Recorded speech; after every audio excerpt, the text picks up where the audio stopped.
नमस्कार, मैं हूं वर्षा सिकरी। कैपिटल टीवी पर आपका स्वागत है। ऑपरेशन सिंदूर के बाद देश में छिपे पाकिस्तानी जासूसों की धरपकड़ जारी है। पाकिस्तान के लिए जासूसी करने के आरोप में गिरफ्तार हुए नोमान इलाही ने कई चौंकाने वाले खुलासे किए हैं। जानकारी के मुताबिक नोमान इलाही पर आईएसआई के लिए जासूसी करने का आरोप है। जांच में पता चला है कि वो एक ट्रेन जासूस है। नोमान 17 साल की उम्र में पाकिस्तान के लिए जासूसी करने लगा था। नोमान ने पूछताछ के दौरान कबूल किया कि वो 8 साल पहले इलीगल तरीके से पाकिस्तान गया था। वहां उसकी मुलाकात दिलशाद मिर्जा से हुई थी। नोमान पाकिस्तान में 15 दिन रहा था। इन दिनों में ही आईएसआई के कमांडर इकबाल काना और आईएसआई ऑपरेटिव दिलशाद मिर्जा उर्फ शेख खालिद हाफिज ने उसे ट्रेनिंग दी थी। उसको कोड वर्ड में बात करने, युवाओं का ब्रेन वॉश करने और आईएसआई का प्रचार करने की ट्रेनिंग दी गई। नोमान यूपी के कैराना का रहने वाला है और इन दिनों पानीपत में ही सिक्योरिटी गार्ड की नौकरी कर रहा था। सूत्रों के मुताबिक नोमान 8 साल से आईएसआई के लिए काम कर रहा है। वो पाकिस्तान में बैठे आईएसआई के एजेंट इकबाल काना को भारत के सैन्य ठिकानों समेत तमाम संवेदनशील जानकारियां भेजता था। ऑपरेशन सिंदूर को लेकर भी उसे श्रीनगर का टास्क दिया गया था। इसके अलावा इकबाल ने नोमान से गुरदासपुर और पठानकोट ट्रेनों में सैनिकों की सारी एक्टिविटीज की जानकारी भी मांगी थी। नोमान ने ट्रेनों और बाकी कई संवेदनशील जगहों के वीडियो और जानकारी आईएसआई के एजेंट इकबाल काना को भेजी थी। उसको पाकिस्तान से 2 से 3 बार पैसे भी मिले थे। तब वो भारतीय जांच एजेंसियों के शिकंजे से बच गया था। इसके बाद उसने पैसे लेने का तरीका बदल दिया। आईएसआई के अधिकारी भारत में बैठे फंडिंग करने वाले एजेंटों से ही नोमान के खाते में पैसे भेजते थे ताकि किसी को उन पर शक ना हो। जांच एजेंसियों ने करीब 10-12 लोगों की पहचान की है जिन्होंने नोमान के अकाउंट में पैसे भेजे थे। ये पैसे देहरादून, दिल्ली और यूपी के कई शहरों से आए थे। अब ये लोग भी जांच एजेंसी के रडार पर है। उन्हें शक है कि इस पूरे नेटवर्क में कई और भी जासूस शामिल हो सकते हैं। पानीपत सीआईए की टीम तफ्तीश के लिए अब तक 2 बार यूपी के कैराना में मौजूद नोमान इलाही के घर जा चुकी है।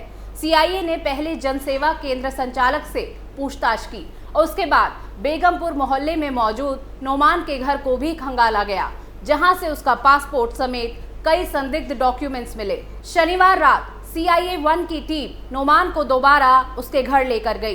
टीम ने वहां नोमान की निशानदेही पर उन सभी युवकों से पूछताछ की है जिनके मोबाइल नंबर उसके पास मिले थे। इसमें नोमान के 2-3 रिश्तेदार भी शामिल है। पुलिस को नोमान के भाई जिशान की भी तलाश है, जो पहले पासपोर्ट के फॉर्म भरने की दुकान चलाता था। उसके पिता भी यही काम करते थे। बताया जा रहा है कि 2 साल पहले जिशान दुकान छोड़कर अचानक कहीं गायब हो गया, जिसके बाद से उसका मोबाइल फोन भी बंद है। जांच एजेंसी अब तक नोमान की उस डायरी को भी बरामद नहीं कर पाई है जो उसे दिलशाद मिर्जा ने दी थी। इसमें भारत सैन्य ठिकानों की जानकारी, आईएसआई के टास्क और कोड वर्ड हैं। नोमान अब पुलिस की जांच में भी सहयोग नहीं कर रहा। जांच में आगे ये भी पता चला कि नोमान के पासपोर्ट की वैलिडिटी 2010 में खत्म हो चुकी थी। इसके बाद वो रिन्यू नहीं हुआ। नोमान ने पूछताछ में बताया कि वो 2017 में भी पाकिस्तान गया था। अब एजेंसियां 2017 में उसकी 15 दिन की पाकिस्तान यात्रा का पूरा रोड मैप तैयार कर रही है। इस मामले में एनआईए की भी एंट्री हुई है। एनआईए ने पानीपत के एसपी भूपेंद्र सिंह से नोमान के कबूलनामे की पूरी रिपोर्ट मांगी है। जांच में ये भी सामने आया कि नोमान का कैथल, हिसार और नूह में पकड़े गए जासूसों से कोई लेना देना नहीं है। इनकी आपस में किसी तरह की कोई मुलाकात नहीं हुई है। आईएसआई आमतौर पर एक जासूस की दूसरे जासूस को जानकारी नहीं देती। एसपी भूपेंद्र सिंह ने बताया कि नोमान से पूछताछ की पूरी रिपोर्ट तैयार की जा रही है। एजेंसियों से नोमान की भेजी गई वीडियो भी शेयर की गई है। सीआईए के प्रभारी से भी नोमान की पूरी रिपोर्ट ली जा रही है। ऑपरेशन सिंदूर के बाद पकड़े गए जासूसों की गिनती दिन ब दिन बढ़ती जा रही है। 8 मई से अब तक करीब 10 जासूसों पर शिकंजा कसा गया है। ये सभी पाकिस्तान के साथ संवेदनशील जानकारियां शेयर कर रहे थे। सुरक्षा एजेंसियां कई और लोगों का पता लगा रही है जिनके तार पाकिस्तान से जुड़े हो सकते हैं। अकेले हरियाणा से 4 जासूसों को गिरफ्तार किया जा चुका है। नोमान इलाही को CIA की टीम ने 14 मई को हरियाणा के पानीपत से गिरफ्तार किया था। फिलहाल वो हरियाणा पुलिस की कस्टडी में है। हरियाणा के कैथल जिले से पाकिस्तान के मददगार देविंदर सिंह ढिल्लों को भी गिरफ्तार किया गया है। जांच में सामने आया कि उसने भारत के ऑपरेशन सिंदूर से जुड़ी जानकारी और सेना की गतिविधियों के बारे में पाकिस्तान को बताया। आरोपी ने कबूल किया है कि वो कॉरिडोर के रास्ते पाकिस्तान में मौजूद करतारपुर साहिब, ननकाना साहिब, लाहौर और पंजा साहिब जैसे धार्मिक स्थलों पर दर्शन करने गया था। इसी दौरान वो पाकिस्तानी खुफिया एजेंसी ISI के संपर्क में आया। यूट्यूबर ज्योति मल्होत्रा को हरियाणा की हिसार पुलिस ने पाकिस्तान के लिए जासूसी करने के आरोप में गिरफ्तार किया है। ज्योति पाकिस्तान हाई कमीशन के अधिकारी दानिश के साथ संपर्क में थी, जिसे 13 मई को भारत सरकार ने देश छोड़कर जाने को कहा था। ट्रैवल ब्लॉगर ज्योति खुफिया जानकारियां पाकिस्तान के साथ शेयर कर रही थी।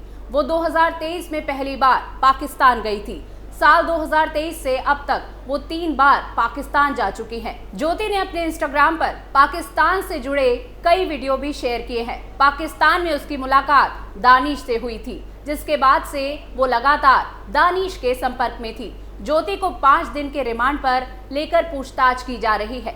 ज्योति लगातार पाकिस्तानी एजेंट्स के संपर्क में थी। वहीं पाकिस्तान के लिए जासूसी करने वाले अरमान को नगीना के गांव राजाका से गिरफ्तार किया गया। आरोप है कि वो व्हाट्सएप के जरिए भारतीय सेना की गतिविधियों की जानकारी पाकिस्तान भेजता था। पुलिस ने उस पर देशद्रोह से जुड़ी धाराओं के तहत केस दर्ज किया है। अरमान से लगातार पूछताछ की जा रही है। हरियाणा से सटे पंजाब से भी 2 जासूसों को गिरफ्तार किया गया है, जिनका नाम है गजाला और यमीन मोहम्मद। पंजाब की मलेरकोट पुलिस ने इन दोनों जासूसों को पकड़ा था। पूछताछ में सामने आया कि नई दिल्ली में मौजूद पाकिस्तान हाई कमीशन में काम करने वाला दानिश उनसे मिलता रहता था। ये वही दानिश है जो यूट्यूबर ज्योति मल्होत्रा के संपर्क में भी था। गजाला और यमीन मोहम्मद पाकिस्तान का वीजा लगवाने उसके पास जाते थे। दानिश ने उनके मोबाइल पर ऑनलाइन पैसे भी ट्रांसफर किए हैं। पंजाब में एक और जासूस पुलिस के हत्थे चढ़ा है। मोहम्मद मुर्तजा अली नाम के जासूस को गुजरात पुलिस ने जालंधर में छापेमारी के दौरान गिरफ्तार किया था। उसकी गिरफ्तारी खुफिया जानकारी के आधार पर की गई थी कि वो पाकिस्तान की ISI के लिए जासूसी कर रहा था। उसके पास से 4 मोबाइल फोन और 3 सिम कार्ड बरामद किए गए हैं। वहीं पुरी की यूट्यूबर प्रियंका सेनापति से भी जांच एजेंसियां पूछताछ कर रही हैं। दरअसल सितंबर 2024 में यूट्यूबर ज्योति मल्होत्रा पुरी गई थी। इस दौरान वो प्रियंका से भी मिली।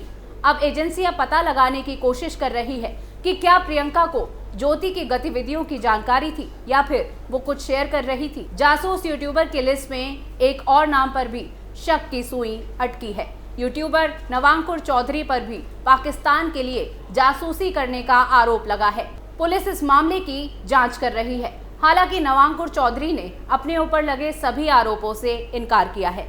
इसी कड़ी में यूपी के रामपुर के एक बिजनेसमैन शहजाद को रविवार को स्पेशल टास्क फोर्स ने मुरादाबाद से गिरफ्तार किया। STF ने बताया कि उसने नेशनल सिक्योरिटी से जुड़ी संवेदनशील जानकारी पाकिस्तान में बैठे अपने आकाओं को दी थी। वो कई बार पाकिस्तान जा चुका था। शहजाद पर कपड़े और मसालों की तस्करी करने का भी आरोप है। जासूसों की लिस्ट में अभी और कितने गद्दारों का नाम जुड़ना बाकी है, ये देखना होगा। हर खबर से जुड़ी अपडेट आपको कैपिटल टीवी पर यूं ही मिलती रहेगी। कमेंट सेक्शन में हमें बताइएगा ज़रूर कि आपको ये वीडियो कैसा लगा और कैपिटल टीवी को लाइक, सब्सक्राइब और शेयर करना ना भूलिए। फिर मिलते हैं। नमस्कार।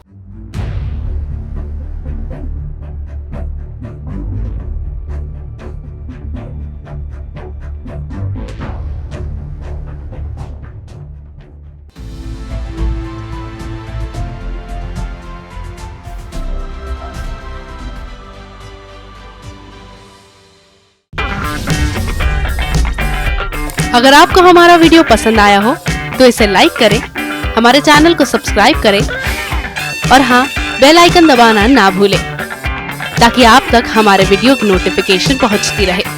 आप अपना सुझाव हमें कमेंट बॉक्स में दे सकते हैं। हमारे साथ जुड़ने के लिए शुक्रिया।